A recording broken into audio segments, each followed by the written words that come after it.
Good morning. My name is Zachary Smith. We're here at Broad Ripple Magnet High School interviewing legend Richard Dick J. Greenfield of Beech Grove, Indiana.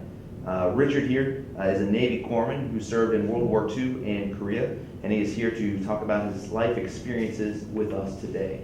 Good morning, Rick. Good morning. So my first question for you is, where and when were you born? Indianapolis, And when was your birthday?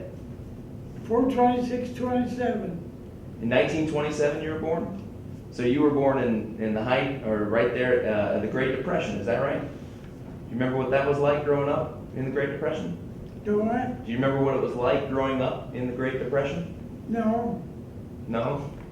My dad wouldn't let that happen. He was a druggist. Didn't you say he owned a pharmacy? Yeah, he owned in Beech. He had the first pharmacy in Beech Grove. Do you remember what the name of that one was? What was it? Do you remember the name of the store? Beech Grove Pharmacy. Where did your dad serve? I heard you say he was serving in World War I. Was that correct? Right? I don't know what he did. No? All right. So did you have any siblings, brothers or sisters? Got a brother. And what was he like? Did he also serve? He's 2 years younger than me. A few years. And did he serve in the military too? I don't think so. No? All right. So what were you doing before you entered the service? I was going to school, Was it high school at the time? Beech Grove High School. And you were just a freshman when Pearl Harbor happened, was that right? Right. Do you remember when you heard the news for the first time? No. No? You remember when you heard it? Heard about it? Yeah. I didn't know. I was just a young kid. I didn't know too much about anything really back in those days. And so you joined the Navy right out of high school, is that right? Right, yeah. And do you remember what year that was when you first joined? I imagine 1945. 1945. So were you drafted or were you an enlisted man? No, I was not drafted. You were enlisted then? And when you first enlisted, why did you choose the Navy? Because I like the Navy. And what led you to want to be a nurse with the Navy or a corpsman? I wanted to be a medic because I figured that was the only thing I could do to help guys, Marines. It's my job to take care of the Marines. And so do you remember what your training was like? No, we just had regular training by the Navy. Was that training done here locally in Indiana? Yeah, right in Indiana. So for your training, did you learn how to fire a weapon in combat? No. Never had anything to do with firing guns or anything. We were medics. So what was your training like then? What was your training like then? I was trained to take care of people.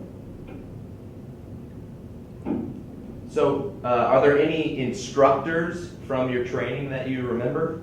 No. No? What about any individuals, other corpsmen that you met at your training? Just the doctors that trained us. Do you have any special memories from your time in training? No. No?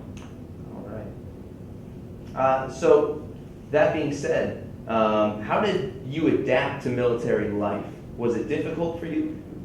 No, it wasn't difficult at all. It was a thing that had to happen, and somebody had to do it, so I figured that was my job. My dad was a druggist. That's what forced me to do what I did. So when you were at training and you just joined the Navy, Was there something that you loved the most about your new life with the Navy? Is there one thing that stuck out to you? Nothing, I just did as I was told. Right. So what was life like for you when you were stationed at boot camp? What was it like with the barracks and your unit? We were just in the barracks and going to school. Were you ever allowed to go out on leave during that time? We didn't know. We were held back because they wanted to keep us in school. So after you left basic training, where did you go next? In the Navy, Where did you go next? Did you go to San Francisco? yes, San Francisco. That's where I started out. All right. How long were you there when you were in San Francisco? Well, see, here was San Francisco, here was Oakland. There was a place down here. That's where I was at that hospital there. At a Navy hospital there? Yeah, the Navy hospital. Were you there for a long time? Or About 6 months, I think it was. did you work in the hospital during that time? Yes, in the hospital. Well, down here was a hospital, and up here was another hospital. We worked together with each other. What type of patients did you typically see while you were over there? Basically, guys that were sick. No, not Marines that got sick, and we took care of them. So where did you go next after San Francisco? Japan. Went back a second time, got called back into the Navy, and they sent me to Japan to take care of the Marines. Do you remember where at in Japan you were Yokosuka. Yokosuka? Yokosuka. Right. So were you stationed at a naval hospital there? Yes. Or was it a naval ship, hospital ship? Pardon me? Were you ever on board a naval hospital ship? No ship. I was on the land. All right. Hospital. So what are some of the memories that you have from your service over there in Japan? It was my job to take care of those guys that got hurt and got shot and stuff like that. Our job was to take care of them. We used to tease the nurses, say we were male nurses. So you teased the other nurses? Yes, we teased the nurses. What kind of things did you tease them about? Pardon me? What kind of things did you tease them about? Oh, we just tell them, well, men can do it too. If women can do it, men can do it too. So we just did what we was told to do. Were there more male nurses than female nurses over there? No, most female, just a few men. Was it that way when you were at basic training too? Were there more? Yes, just men. All right. So that being said, you didn't ever see combat, correct? No combat. So what about the men who were coming in from combat to your hospital? What kind of wounds did they sustain? Being shot and stuff like that. That was our job, to take care of the guys that got shot and put them in a bed, and then we'd take care of them, keep them alive. Our job was to keep them alive, the main thing. And most of them went back into service immediately thereafterwards, correct? Most of them went back. Were there any ones who tried to stay there as long as possible so they didn't have to go back? No, we didn't mess with stuff like that. What kinds of memories do you have from those boys who came in to your hospital? Is there anybody who's one patient that sticks out in your mind more than any other? Well, we had one guy that was had this arm off. Our room was here. We stood in this room here and looked out where the guys were.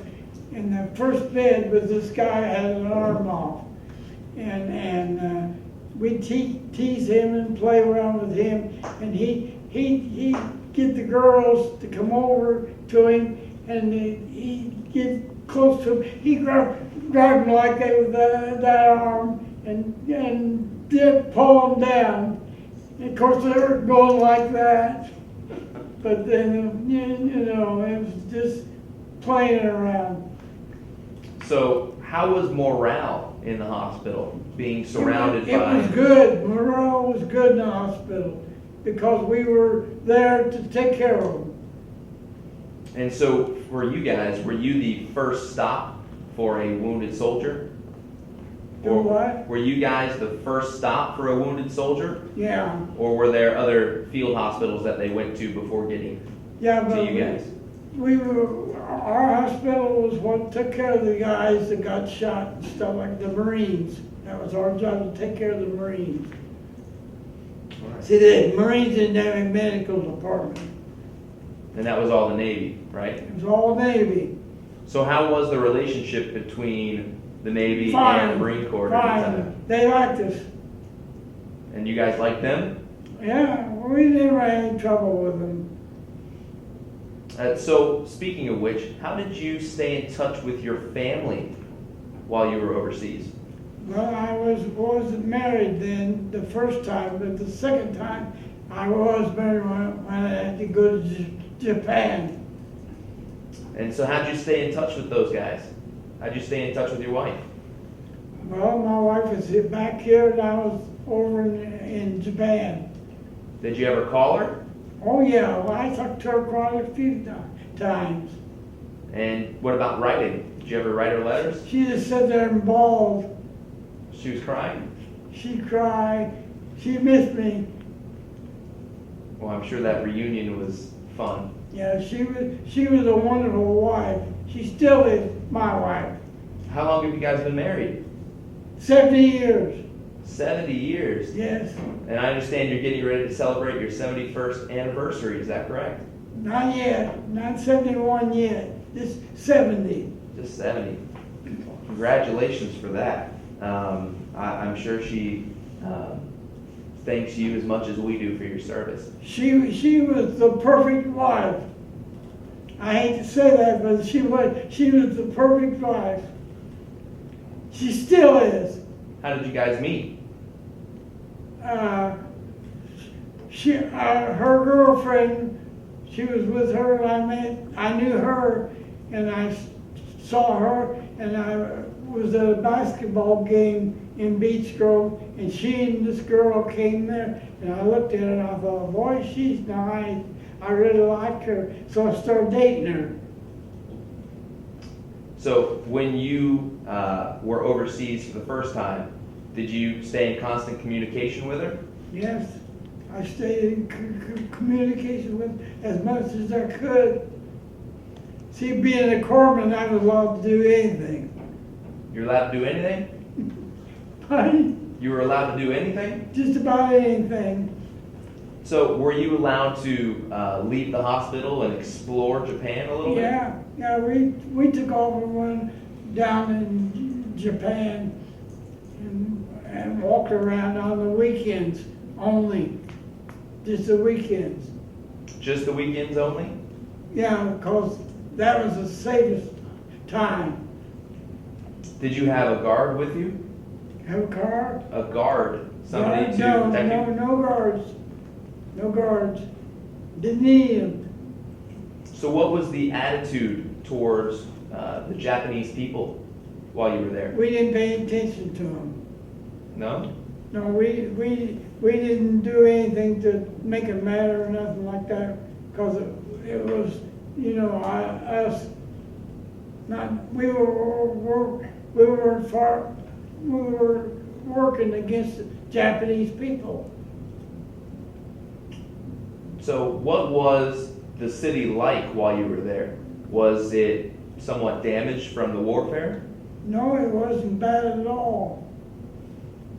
And what about the state of the society? I heard, for example, that We'd get they had a bus for us guys to take to town on the weekends, and we'd go to town on the weekends just to mess around. now speaking of which, I heard you guys. Up here was the big shot, Japanese big shot up in there, and in a place that was his home, but we didn't mess with it. We knew better than to try to do anything. Was there anybody who pushed the envelope a little bit? No. So you guys behaved yourselves. Yeah. What would the consequence be if you had it? I don't know what any consequences because we did what we were told to do. So I heard an interesting story that that when you guys finished with cigarettes, you would throw them out the window. Can you tell us a little bit about that? Well, we had a thing where we dropped them out the window. The Japanese people was down here, and they grabbed them when they hit the ground. They grabbed, they had little cups that they put them in. They put them in their cups and took them with them. Probably used them later. And why do you think that was? We finally got to the point where we take a couple of smokes off and then drop them down and watch them die for them. Was that because they couldn't get any cigarettes? Yeah, they themselves? couldn't get them. Was that because of just the way the economy was at the moment in Japan? Yeah, just the economy. Was it that way with food too? No, I don't know if we had any trouble with food or not. And what about you? Were you always well fed while you were over there? Do what? Were you always well fed while you were over there? Well-fed Navy medics were taken well care of because we were medics. And were you paid the same as an infantryman? We got paid according to our what we was a new or older hospital corpsman. So whenever you were off duty, were there any recreational activities that you took part in No. to No, relax or no pass problems. the time? No problems. We were independent. We just come in and did what we wanted to. All right. So, at what point did you come home from the war in Korea? We just came home in San Francisco, and then they flew us back to Indianapolis. Well, I heard that you had a special story with regard to President Truman Yes. getting you home. Can you tell us a little bit about that? Well, he was the guy that wondered how we was doing. He checked on us all the time to see if we were all right. That's all he did, took care of us. And so I hear too that your uncle actually got to meet the president. Right, yeah. He worked for the president. He was a medic too. And did he work in Washington, D.C. with the president? Yeah. Now, I heard rumor that your uncle actually asked the president to bring you home. Yeah. Is that correct? Yeah. Can you tell us a little bit about that? Well, it was just, I don't know. It was just normal things. We didn't do any, no, trying to get along with, we got along. Your uncle and you? Pardon me? Or your brother? My brother's about 2 or 3 years younger than I am. So your brother-in-law, though, He was the one that got you home, basically? Yeah. So when you did come home, what was the sensation like when you came back to your family? My wife grabbed me and just hugged me and hugged me and hugged me. And so when you finished and you came home, what was it like trying to readjust to civilian life? Well, my dad had a drugstore in Beech Grove. He had the first drugstore in Beech Grove. So I went to work for my dad. As a pharmacist? No, as a clerk. Ah. I didn't have the schooling that I needed for something like that. And what did you do after you worked there? I became a tool and die maker. Where at? I forget what company it was. I was a tool die maker for, I can't remember what company it was. Weren't you, I remember you saying you were making, helping to make the dial phones. Do what? You were helping make phones, was that correct? Yeah, made phones. Okay. What did you do after that? I became a independent corpsman. So you continued in the medical Yeah, field? the medical stuff. Yeah, my dad was like I said, my dad was a druggist, first druggist in Beech Grove. And so you just kept on with the... Yeah, I just kept going. All right. So you think you adjusted well to civilian life when you came back? Yeah, no problems. I just did what I wanted to do and stuff like that. Did you ever take advantage of the GI Bill? No, No? never even used it. No? I didn't need it. All right. So how have you stayed in contact with some of the people you worked with, some of your veterans? One guy, and he and I was buddies in the service together. He was from southern Indiana, and he'd come up there and visit me in Beech Grove, and that was about all there was to it. And he died, so I lost him.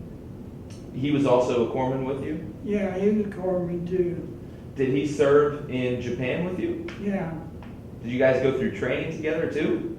Yeah, we did everything together, like we was brothers. And what was his name? I don't remember, I'm sorry. That's okay. That's more than okay. Did you ever join a professional organization No, for veterans? I don't even belong to American Legion. So, I guess another question I had for you is, did you ever receive any awards or medals for your No, service? nothing. Never got anything like that.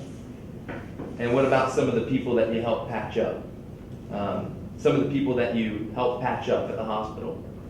Did you ever see them get any types of awards? No, No? All right. no awards of any kind. Not even a Purple Heart? No. No? All right. So what are some of the life lessons that you've taken away from your military service? I didn't, like I said, my dad was a druggist, so I went to work for my dad. But I never did become a druggist. I just worked for my dad in his store. Do you think helping in the military during the conflict helped you prepare for that? You know, I got recalled to the Korean War too. They called me back again, and I had to leave my wife and kids and go serve with that in California. Speaking of which, how many kids did you end up having? We have 2 kids. And I understand it that your grandson is Do what? I hear your grandson is in the military now? Yeah. Which branch does he serve in? The Army. He's in the Army. He's in the Army? Huh? He's in the Army? Army, yeah. Air Force? I hear he's in the Air Force. Air Force. Yeah, that's right. I'm sorry, Air Force. That's okay. Your son was telling me earlier that you actually helped pin the wings on your grandson. Is that correct? So how do you feel about your grandson joining the military? That's fine with me, whatever he wants. And so I guess the next question I have for you is, what message would you like to give to future generations about honoring the call to serve? Well, it's a thing up here. You have to. I automatically joined the Navy and became a hospital corpsman, and I figured it was my job to do that. So that's what I did. Do your job and do your duty, right? All right. And so, that being said, how do you think that military service and that mindset of answering the call has impacted your life? Do what? How do you think that military service has impacted your life overall? No, it didn't bother me one way or the other. I just forgot about it. If you could go back and do it again, would you do it? Yes. If I was young enough right now, I'd go if they needed me. You would? Yes. All right. Is there anything that you feel like we haven't talked about yet that you would like to discuss No. or share with us? All right. Well, I think that just about concludes our time here. Rick, thank you so much for the time, sir. Thank It you. is an honor to have met you. It's an honor to share your story Thank you. and to preserve that for the Library of Congress for future generations. Thank you so much for your time. Thank you. Thank you.